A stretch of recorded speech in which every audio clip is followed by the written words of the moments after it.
9th standard NCERT கணித மஞ்சரில chapter 3ல நம்ம இப்போ இரேஷனல் நம்பர் பத்தி இந்த வீடியோல பார்க்க போறோம். ஸோ ரேஷனல் நம்பர்னா என்ன, இரேஷனல் நம்பர்னா என்ன, அது எப்படி நம்ம டிஃபரன்ஷியேட் பண்றது அப்படின்னு பார்க்க போலாம். ஸோ இங்க என்ன கொடுத்துருக்காங்க, இதை பத்தி கொஞ்சம் கான்செப்ட் இருக்கு. இந்த கான்செப்டை பார்த்துட்டு நம்ம எக்ஸசைஸ்குள்ள போகலாம். ஸோ இந்த கான்செப்ட்ல என்ன இருக்கு அப்படின்னா, மேத்தமெட்டிஷியன்ஸ் முன்னாடி ஒரு ஸ்கொயருக்கு எடுக்கும்போது லென்த் சைடு 1ன்னு எடுக்கிறாங்க. லென்த் சைடு 1ன்னு எடுக்கும்போது அதோட ஹைப்பர்டெனியஸ் என்ன இருக்கும், இந்த டயகனலான சைடு என்ன இருக்கும், square root of a square plus b square. So இது இது b அப்படின்னு எடுத்துக்கிட்டா இது root of a square plus b ஸ்கொயர்னு வரும். அப்ப ஸ்கொயர் ரூட் ஆஃப் 1 பிளஸ் 1ன்றது ஸ்கொயர் ரூட் ஆஃப் 2 அப்படின்னு வருமா, இதுதான் இங்க எடுத்திருக்காங்க. So consider a square, side is exactly 1 unit long. So 1 unit லாங்க பைத்தகரஸ் தியரம் யூஸ் பண்ணி அதோட டயகனல் சைடுன்றது என்ன இருக்கும், d square equal to 1 square plus 1 square, that is 2. அப்ப d equal to square root of 2. So length of the diagonal is square root of 2 அப்படின்னு இருக்குது. இப்போ can square root of 2 be written as a rational number p by q அப்படின்றது தான் நம்மளோட question. இதுக்கான answer no. So square root of 2வை நம்மளால rational நம்பரா எழுத முடியாது. அதுக்கான எக்ஸ்பிளனேஷன் தான் நம்ம கீழே பார்க்க போறோம்.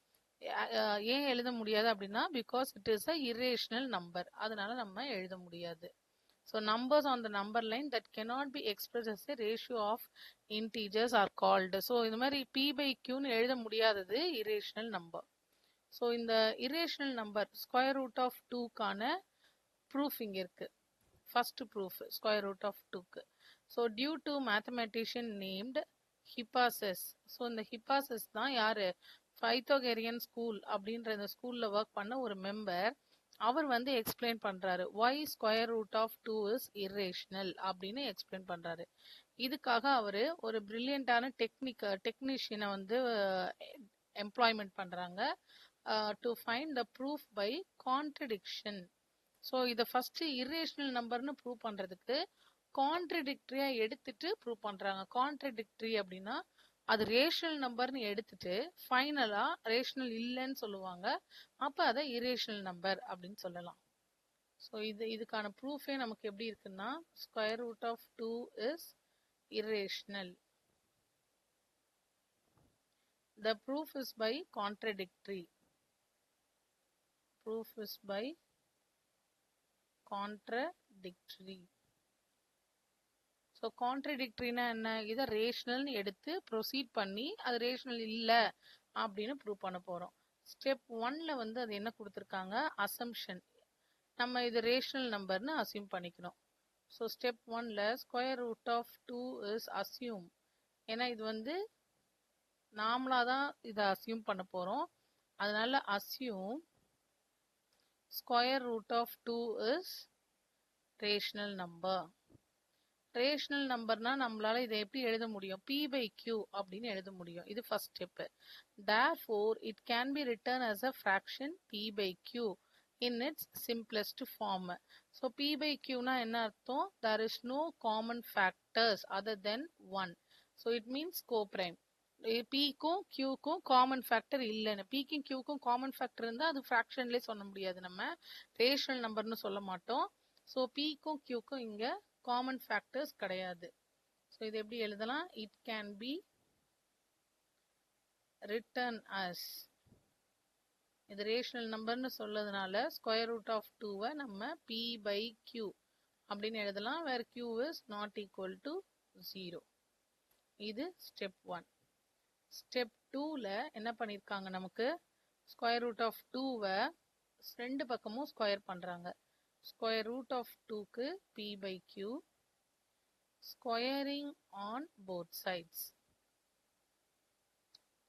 ரெண்டு பக்கமும் இதை ஸ்கொயர் பண்ணும்போது இந்த பக்கம் ஹோல் ஸ்கொயர், இந்த பக்கம் p by q whole square இப்படி வரும்.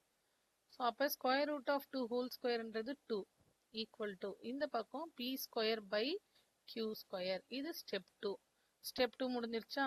அண்ட் கிராஸ் மல்டிப்ளை, இதை கிராஸ் மல்டிப்ளை பண்ணா 2q square equal to p square. Just cross multiply தான் பண்ணியிருக்கோம். அடுத்தது தேர்ட் ஸ்டெப். இப்போ நம்ம என்ன சொல்றோம், பி ஸ்கொயர்ன்றது 2 டைம்ஸ் ஆஃப் கியூ ஸ்கொயர். இப்படி பாருங்க இதை. ஸோ பி ஸ்கொயர்ன்றது 2 times of q square. So அப்படின்னா 2 டைம்ஸ் ஆஃப் எனி வேல்யூன்றது ஈவன் நம்பரா வந்துருமா? அப்ப பி ஸ்கொயர்ன்றது ஒரு ஈவன் நம்பர். ஸோ நான் இங்க திருப்பி எழுதுறேன். இங்க p square equal to 2q square. So 2 times of some integer. qன்றது ஏதோ ஒரு இன்டீஜர். அங்க எந்த வேல்யூ கொடுத்தாலும் அதை 2 டைம்ஸ்னு எழுதும்போது எனக்கு என்ன வந்துரும், p square must be even. So for example நான் இப்போ q ஒரு 5 கொடுக்குறேன்னு வச்சுக்கலாம். So 5 square is 25. ஆனா 2 into 25ன்னு போடும்போது என்னவாயிடும், எனக்கு 50 ஆயிடும். இட் மீன்ஸ் p ஸ்கொயர் வந்து ஒரு ஈவன் ஆயிடுது. ஒருவேளை 3 வேண்டாம், 4 கொடுக்கலாம். q வந்து 4 கொடுத்தா 4 ஸ்கொயர். 4 square is 16. 2 into 16 போடும்போது 32. ஸோ அந்த இடத்துக்கு நான் எந்த நம்பர் கொடுத்தாலும் என்னோட p ஸ்கொயர்ன்றது இப்போ எனக்கு என்னவாயிடும், ஈவன் ஆயிடுது. p ஸ்கொயர் எனக்கு ஈவனா இருந்தா which implies p is also an even number. இப்போ என்னோட pன்றது என்னது, ஒரு ஈவன் நம்பர். இது ஃபர்ஸ்ட் பார்ட். இதுதான் இங்க சொல்லியிருக்காங்க. p ஸ்கொயர்ன்றது 2 டைம்ஸ் ஆஃப் சம் இன்டீஜர். அப்ப p square must be an even number. ஸோ p ஸ்கொயர் ஈவனா இருந்தா p is also a even integer. ஸோ p ஈவன் இன்டீஜர்னா p ஈக்குவல் டு ஏதோ ஒரு ஈவன் இன்டீஜர்ன்றதை நம்ம என்னன்னு எடுக்கலாம், p ஈக்குவல் டு 2kன்னு எடுக்கலாம். k is an integer. So எந்த நம்பர் கொடுத்தாலும் p யோட வேல்யூ ஈவனா வந்துடும். இது தேர்ட் ஸ்டெப். இப்போ ஃபோர்த் ஸ்டெப்ல pக்கு பதிலா இந்த ஈக்குவேஷன்ல இதை ஈக்குவேஷன் 1ன்னு வச்சுக்கலாம். pக்கு பதிலா நான் 2kன்னு சப்ஸ்டியூட் பண்ண போறேன். Substitute p equal to 2k இன் 1. அங்க ஏற்கனவே என்ன இருந்ததுன்னா 2q ஸ்கொயர், இந்த பக்கம் p square. So 2k whole square. இதை சிம்பிளிஃபை பண்ண எனக்கு என்ன வரும், 2q square equal to 2 whole square 4, k ஸ்கொயர்ன்றது k square. இந்த 2 கேன்சல். இப்போ எனக்கு q square equal to 2k ஸ்கொயர்னு வந்திருக்கு. இப்போ q ஸ்கொயரும் ஈவன் நம்பர்னு வந்துருச்சு. ஏன்னா qன்றது என்னது, q square is 2 times of some integer. kன்றது இன்டீஜரா, அப்ப q ஸ்கொயர்ன்றதும் 2 டைம்ஸ் ஆஃப்னு வந்தா q square must be even, right? இதுவும் ஈவன்னா வந்துருச்சு. therefore which implies q is also an even integer.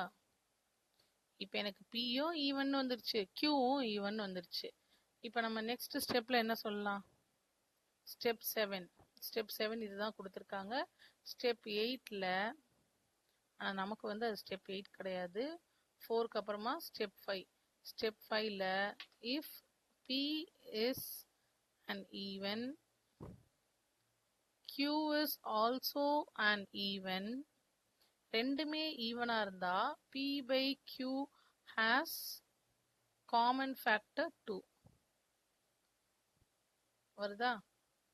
So ரெண்டுத்துக்கும் காமன் ஃபேக்டர் இருக்கு அப்படின்னா இது என்ன இல்லை, இது ரேஷனல் நம்பர் கிடையாது. ரேஷனல் நம்பரோட கண்டிஷனே என்ன, p அண்ட் q மேல நியூமரேட்டருக்கும் டினாமினேட்டருக்கும் ஒரே நம்பர் இருக்கக்கூடாது, காமன் ஃபேக்டர் இருக்கக்கூடாது.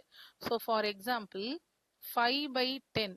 இப்போ 5யும் காமன் ஃபேக்டர் 5 டேபிள்ஸ்ல வரும், இதுவும் 5 டேபிள்ஸ்ல வரும். ரெண்டுத்துக்கும் காமன் ஃபேக்டர் இருந்தால் அது கேன்சல் ஆயிரும்ல நமக்கு. ஸோ இந்த மாதிரி காமன் ஃபேக்டர் இருக்கக்கூடாது. இருந்ததுன்னா அது என்ன இல்லை, ரேஷனல் நம்பரே கிடையாது. So therefore p by q is not a rational number. So p by q not a rational number அப்படின்னா square root of 2 is a irrational number. இது இப்படி எழுதிக்கலாம். ஸோ அதனால நம்ம ஸ்கொயர் ரூட் ஆஃப் 2 என்னன்னு சொல்றோம், irrational number. இது வந்து பை கான்ட்ரடிக்ஷன். இதுதான் இங்க கொடுத்துருக்காங்க.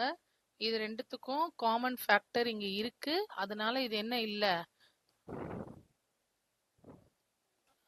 இதோட வேல்யூ வந்து இட் இஸ் நாட் ரேஷனல். அதனால √2 cannot be expressed as a fraction. ஃபிராக்ஷனா எக்ஸ்பிரஸ் பண்ண முடியாதனால it is irrational. Okay, think and ரிஃப்ளெக்ட்ல இதே மாதிரி இரேஷனலிட்டிக்கு ரூட் 3க்கு ரூட் 5க்கு ரூட் 7 ரூட் 10 எல்லாத்துக்கும் ப்ரூவ் பண்ண சொல்லியிருக்காங்க. இப்போ இதில் நமக்கு ரூட் 3 ரூட் 5 எல்லாம் எக்ஸசைஸ்ல வரதுனால நம்ம இங்கே சால்வ் பண்ணல. ஓகே, நம்ம இப்போ நெக்ஸ்ட் என்ன பண்ண போறோம், construction of length root n. So இதெல்லாம் அங்கே எக்ஸசைஸ்ல சால்வ் பண்ண போறோம். ஸோ திருப்பி இங்கே ஒரு தடவை அங்கே ஒரு தடவை பண்ண வேணான்றதுனால அந்த பார்ட்டை ஸ்கிப் பண்ணிக்க. இன்கேஸ் யாருக்காவது வேணும்னா கீழே கமெண்ட் பாக்ஸ்ல ஷேர் பண்ணுங்க, தனியா வந்து சால்வ் பண்ணிடலாம். Okay, construction of length root n. So இப்போ ரூட் n வரதுக்கு நம்ம ஒரு டயக்ராம் யூஸ் பண்ண போறோம், டயக்ராம் மெத்தட் யூஸ் பண்ண போறோம். ஒரு நம்பர் லைன் எடுக்க போறோம். we measure OA equal to 1 unit and draw a perpendicular on OA through A. So OAன்னு இது O, இது A. ஸோ OA வந்து 1 யூனிட்னு எடுத்துக்கிறாங்க. அப்புறம் draw a perpendicular on OA through A. So ஒரு perpendicular line வரைஞ்சாச்சு through A. Then on this perpendicular line we mark the point B such that AB equal to 1 unit. So AB இது B னு mark பண்ணிக்கிட்டா AB equal to 1 unit வர மாதிரி mark பண்ணியாச்சு. And join the origin B. So ஆரிஜினையும் பியையும் join பண்ண சொல்றாங்க. ஆரிஜினையும் பியையும் ஜாயின் பண்ணா நமக்கு இப்படி வருமா? ஸோ இப்போ இது வந்து பை பித்தாகரஸ் தியரம் என்ன வரும் நமக்கு, d square equal to 1 square plus 1 square that is 2. அப்போ d equal to square root of 2. So OB equal to 2 units கொடுத்துட்டாங்க அவங்களே. With O as center and OB as radius. இப்போ O as a center and OB as radius ஒரு arc வரைய சொல்றாங்க. அந்த ஆர்க் எப்படி ஆகும், இப்படி கட் ஆகும். Okay, which intersects the number line at P. அது கட் ஆகுற அந்த நம்பர் லைன்ன்றது P. clearly OP equal to square root of 2. So இந்த Oல இருந்து P அப்படின்றது நமக்கு square root of 2 units. Hence P represents the irrational number. அந்த Pன்ற பாயிண்ட் வந்து it is a irrational number square root of 2. இப்போ இதே மாதிரி try to extend this method for constructing line segments of length root 3 root 5. அப்படியே நம்ம இதை generalise பண்ணி root nக்கு கண்டுபிடிங்கன்னு சொல்றாங்க. ஸோ இப்போ நம்ம ரூட் 1க்கு போட்டோம்ல, அதே மாதிரியே நான் வந்து for ஸ்கொயர் ரூட் ஆஃப் 3க்கு எடுக்க போறேன். ஸ்கொயர் ரூட் ஆஃப் 3க்கு இதே மாதிரியே OA. இப்போ நான் இங்கே OA எப்படி எடுக்கிறேன் அப்படின்னா, எனக்கு இந்த பித்தாகரஸ் தியரம் இந்த டயக்னல் வந்து எனக்கு என்ன வந்திருக்கு, மேலே 2 ஸ்கொயர் ரூட் ஆஃப் 2 வந்ததுல, இப்போ அதே மாதிரி 3 வரணும். 3 வரணும்னா நான் இதுக்கு என்ன பண்ணலாம், இதை ஸ்கொயர் ரூட் ஆஃப் 2ன்னு எடுத்துக்கலாமா? அண்ட் ஒரு பெர்பெண்டிகுலர் லைன், இதை Bன்னு கட் பண்ணுறோம். அப்போ இந்த டயக்னல் பாயிண்ட் எனக்கு என்ன வந்திருக்கும், D square equal to square root of 2 square plus 1 square. இது 1 unit. which is 2 root 2 whole square என்றது 3 root 2 whole square என்றது 2 plus 1 3. அப்ப D equal to root 3 வந்துருச்சா? இப்போ அதே பிராக்டிஸ்ல நான் OB வந்து ஓவ சென்டரா வச்சு B ரேடியஸா வச்சா இது இங்க வந்து எனக்கு கட் ஆகும், இந்த இடத்துல கட் ஆகும், இப்படியே வந்து கட் ஆயிரும். காம்பஸ் வச்சு கட் பண்ணா நம்மளால இப்படி கட் பண்ண முடியும். இது பாயிண்ட் P. ஸோ OPயோட இந்த வேல்யூ ஸ்கொயர் ரூட் ஆஃப் 3. அந்த டயக்னல் வேல்யூவும் இந்த வேல்யூவும் ஈக்குவலா இருக்கு. ஸோ ஸ்கொயர் ரூட் ஆஃப் 3 எடுக்கிறதா இருந்தா நம்ம இந்த இடத்துல என்ன எடுத்திருக்கோம், ஸ்கொயர் ரூட் ஆஃப் 2 அப்படின்னு ஒரு சைட்ஸ் எடுத்திருக்கோம். இப்போ இதே மாதிரி ஸ்கொயர் ரூட் ஆஃப் 5 எடுக்கிறதா இருந்தா நான் இங்க என்ன பண்ணணும்,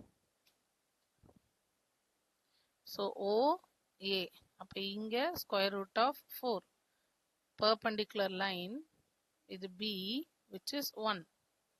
So diagonal connect பண்றதா இருந்தா D square equal to root of 4 whole square plus 1 square, that is 4 plus 1 5. இப்போ D equal to square root of 5. Fine. இப்போ இதையே நான் nக்கு ஜெனரலைஸ் பண்றேன். 3க்கு எடுக்கும்போது அங்க 2, 5 எடுக்கும்போது இங்க 4. அப்போ generalise பண்ணிடுவோமா? So generalize for n. Square root of n க்கு எடுக்கும்போது என்னோட d ஸ்கொயர் என்னவா இருக்கும், d square equal to root of n minus one whole square plus one ஸ்கொயரா இருக்கும். இப்போ நம்ம இங்க பாருங்க 5 எடுக்கும்போது ரூட் ஆஃப் 4 ஹோல் ஸ்கொயர் ஒரு டேர்ம் கம்மியா இருக்கு. அப்ப n எடுக்கும்போது root of n minus one whole square plus one square இருந்திருக்குமா? அப்ப இதை கால்குலேட் பண்ணா ஸ்கொயர் பண்ணா என்ன வந்துடும்? எனக்கு n மைனஸ் ஒன் வரும் பிளஸ் ஒன். இது ரெண்டும் cancel. So d square equal to n which means d equal to square root of n. So இதுதான் இங்க ஜெனரலைஸ் பண்ண சொல்லியிருக்காங்க. வேற n is a positive integer. இப்போ இதுல கண்டினியூஸா வந்து இரேஷனல் அப்படின்ற அடுத்த கான்செப்ட் இருக்கு. இந்த இரேஷனல் அப்படின்ற கான்செப்ட் வந்து ஸ்டோரி ஆஃப் பைல இருந்து ஸ்டார்ட் பண்றாங்க. பை அப்படின்றது வந்து இந்த சிம்பிளோட பேரு பை. இந்த பையோட சிம்பிள் பை எதுல இருந்து ஸ்டார்ட் ஆகுதுன்னா ஒரு சர்க்கிளோட சர்க்கம்ஃபரன்ஸ் டு இட்ஸ் டயமீட்டர் இதுல இருந்து ஸ்டார்ட் ஆகுது. ஸோ இது எப்போ அவங்க வந்து அப்ராக்சிமேஷனா ஆரியபாட்டா ஒரு வேல்யூ கொடுக்குறாரு இந்த பைக்கான வேல்யூ, தட் இஸ் 3.1416 இந்த வேல்யூ சொல்லியிருக்காரு. பட் என்ன சொல்றாரு அப்படின்னா இது ஒரு அப்ராக்சிமேஷனான வேல்யூ தான், எக்ஸாக்டா இந்த பைக்கு நம்மளால வேல்யூ கொடுக்க முடியல, கண்டுபிடிக்க முடியல அப்படின்னு ஆரியபாட்டா சொல்றாங்க. And pi is a irrational number. So இது இரேஷனல் நம்பர்னா என்னன்னு இன்னும் கிளியரா கீழே நம்ம அதுக்கான கான்செப்ட்ஸ்லாம் இருக்கு. ஸோ இந்த பையை வந்து எப்படின்னா ஒரு சிங்கிள் ஃப்ராக்ஷன் வச்சு கண்டுபிடிக்க முடியாது. ஸோ இன்ஃபைனைட் நம்பர் ஆஃப் டேர்ம்ஸை வந்து ஆட் பண்ணாதான் வருது அப்படின்னு திருப்பி டிஸ்கவர் பண்றாங்க. So profound infinite series, it is not by single fraction. Okay, so இதெல்லாம் அதுக்கான concept. So we closer to closer நிறைய வேல்யூஸ் குட்டி குட்டியா நிறைய வேல்யூஸ் கிட்ட நம்ம ஆட் பண்ண தான் நம்மளால இந்த பையோட டேர்ம் இரேஷனல் வேல்யூவை கால்குலேட் பண்ண முடியுது. Okay, next real numbers. Real numbers வந்து decimals and cyclic patterns. So நமக்கு இதுல ரெண்டு விதமான நம்பர்ஸ் இருக்கு. ஒன்னு irrational, when we unite the dense web of rational numbers with the rational numbers ஓட அந்த கேப்ஸ்ல எல்லாம் நம்மளால இரேஷனல் நம்பர்ஸை ஃபில் பண்ண முடியுது. இங்க ரேஷனல் நம்பர்ஸ்ன்றது எப்படி இருக்கும் அப்படின்னு சொல்றாங்க. So if you divide the numerator, ஒரு ரேஷனல் நம்பரோட நியூமரேட்டரை டினாமினேட்டரோட டிவைட் பண்ணும்போது ரெண்டு விஷயம் நடக்கும். ஒன்னு டெர்மினேட் ஆயிடும், எக்ஸாக்டா அப்படியே டெர்மினேட் ஆயிடும், இட் டெர்மினேட்ஸ். அப்படி இல்லைன்னா அந்த டெசிமல் எனக்கு ரிப்பீட் ஆயிட்டே இருக்கும். இந்த ரெண்டு விஷயமும் எங்க நடக்கும் அப்படின்னா ரேஷனல் நம்பர்ஸ்ல நடக்கும். ஸோ எய்தர் அது டெர்மினேட் ஆயிடும், டெசிமல் வந்து அப்படியே ஸ்டாப் ஆயிரும். அப்படி இல்லைன்னா டெசிமல் அப்படியே ரிப்பீட் ஆயிட்டே இருக்கும், லூப் மாதிரி அப்படியே ரிப்பீட் ஆயிட்டே இருக்கும், இன்ஃபைனைட் டைம்ஸ் அது ரிப்பீட் ஆகும். ஸோ இதுக்கான எக்ஸாம்பிள் தான் கொடுத்துருக்காங்க, ரெண்டு எக்ஸாம்பிள். 3/8 3/8. ஸோ 8ஆல 3யை டிவைட் பண்ண முடியுமா? முடியாது, ஒரு 0 தேவைப்படுது. ஸோ 0.4 டைம்ஸ் 32, அப்போ 3 டைம்ஸ் 24, 6 வருமா? 0. அப்போ 7 டைம்ஸ் நமக்கு 56, 4 0, 5 டைம்ஸ் 4 0 முடிஞ்சிருச்சுல்ல. அப்போ இதோட வேல்யூ 0.375. இது எதுக்கான எக்ஸாம்பிள் அப்படின்னா டெசிமல் டெர்மினேட்ஸ், இந்த இடத்துல ஸ்டாப் ஆயிடுச்சு ஃபர்ஸ்ட் ஒன். செகண்ட் என்ன கொடுத்துருக்காங்கன்னா 5/11. 5/11 நம்ம டிவைட் பண்ணி பார்க்கலாமா? 11ஆல 5 டிவைட் பண்றோம். 0.4 டைம்ஸ் 44, 6 0, 5 டைம்ஸ் 55, திருப்பி 5 0, 4 டைம்ஸ் 44, 6 0, 5 டைம்ஸ் 55, திருப்பி 5. இது இப்படியே ரிப்பீட் ஆகிட்டே இருக்கும். ஸோ இதோட ஆன்சர் 0.45454545 ரிப்பீட் ஆகிட்டே இருக்கா இந்த டெசிமல். அப்போ நான் என்ன பண்ணலான்னா இது மேல ஒரு லைன் போட்டா இட் ரிப்பீட்ஸ். டெசிமல் இந்த 4/5ன்றது ரிப்பீட் ஆகிட்டே இருக்கு. வெறும் 4 போட்டு கொடுக்க கூடாது, 4 5 ரெண்டும் சேர்ந்து தான் எனக்கு ரிப்பீட் ஆகுது. இங்க என்ன சொல்லலாம்? Decimal repeats. ஸோ இந்த ரேஷனல் நம்பரை நம்ம ரெண்டு விதமா சொல்றோம். ஒன்னு டெர்மினேட் ஆயிடும், இல்லைன்னா டெசிமல் ரிப்பீட் ஆயிட்டே இருக்கும். இப்ப கீழே இருக்கிறது ரெண்டு think and reflect. Try to find the decimal expansions of 10/3 and 11/12. ஸோ 10/3 பார்ப்போமா? 10 divided by 3. ஸோ 3 ஆல 10 டிவைட் பண்றோம். 3 times 9 10. பாயிண்ட் வச்சுட்டு திருப்பி 3 times 9 10. 3 times 9 10. இது இப்படியே போயிட்டே இருக்குமா? ஸோ 3.3க்கு மேலேயே நம்ம என்ன பண்ணிடலாம், ஒரு லைன் போட்டுடலாம். இப்போ இது என்னது? Rational number, but decimal repeat ஆயிட்டே இருக்கு. நெக்ஸ்ட் என்ன கொடுத்துருக்காங்க? 11/12.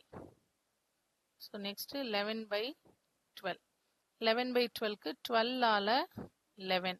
12 ஆல 11 எடுக்கும்போது சாரி 0, இங்க ஒரு 0 கொடுத்துக்கிறேன். 0.9 டைம்ஸ் எடுப்போமா? 9 2s are 18, 9 108. அப்ப ரிமைனிங் எனக்கு என்ன இருக்கு? 20. 1 times 12 80. 80னா நமக்கு 5 times 60, 6 times 72. again 8 இருக்கு, 80.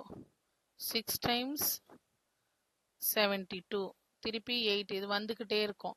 ஸோ இப்போ நான் இங்க எனக்கு 0.916க்கு அப்புறம் தான் இது ரிப்பீட் ஆயிருக்கு. அதனால 6க்கு மேல மட்டும் நம்ம ஒரு லைன் போடுறோம். ஸோ இதுவும் ரேஷனல் நம்பர் அண்ட் இங்க டெசிமல் ஸ்டாப் ஆகல. Why do some rational numbers have repeating decimal representations? Imagine calculating 1/7 using long division. So இதை நான் long divisionல divide பண்ணும்போது what are the possible reminders at each step? They can be only 1 2 3 4 5 6. ஏன் வந்து 0 வர why not 0 அப்படின்னா 0 வந்தா எனக்கு என்னவாயிடும், அங்கேயே ஸ்டாப் ஆயிடும் அது. ஸோ அதுக்கப்புறம் நம்ம அதை ஃபர்தரா ப்ரொசீட் பண்ண மாட்டோம். ஸோ ரிமைண்டர் என்னவா இருக்கலாம்னா 7 வந்துட்டாலும் நமக்கு ஸ்டாப் ஆயிடும். ஸோ 7 வராது, 7 விட கம்மியான நம்பர்ஸ் தான் வரும். Predicting the type of decimal expansion. So இங்க prime factors இதை நம்ம எப்படி ப்ரெடிக்ட் பண்ணலாம் அப்படின்னு கேட்குறாங்க. p/qன்னு ஒரு நம்பர் தான் ரேஷனல் நம்பர். இந்த ரேஷனல் நம்பரை நம்ம எப்படி எழுதலாம்? ஃபார் எக்ஸாம்பிள் 3/20 அப்படின்னு கொடுத்துருக்காங்க. இந்த 3/20 நம்ம பிரைம் ஃபேக்டரைசேஷன்ல சேஞ்ச் பண்ணி எழுதலாம். ஸோ நம்ம கிட்ட இருக்கிற நம்பர் வந்து 3/20.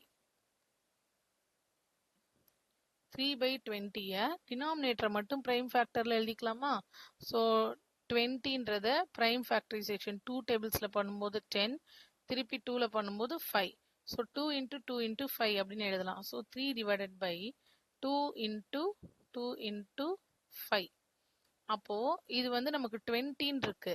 இன்னும் ஒரு 5 வந்ததுன்னா 20 × 5 which is 100 வந்துருமா? அப்ப இங்கேயும் ஒரு 5 ஆல நான் மல்டிப்ளை பண்ணிக்கிறேன், இங்கேயும் ஒரு 5 ஆல மல்டிப்ளை பண்றேன். ஸோ மேல 5 ஆல மல்டிப்ளை பண்ணும்போது அது 15 divided by 100. இப்போ இதனால எப்படி எழுத முடியும்? 0.15. ஸோ இந்த டினாமினேட்டரை மல்டிபிள்ஸ் ஆஃப் 10ல அது மாதிரி எழுதிட்டா என்னால ஈஸியா டெசிமல்ல கன்வெர்ட் பண்ண முடியும். ஸோ இது டெர்மினேட்டிங் டெசிமல் நமக்கு டைரக்டாவே வந்துருச்சு. The decimal expansion of p/q will be terminating when the prime factors of q are only 2, only 5 or both 2 and 5. So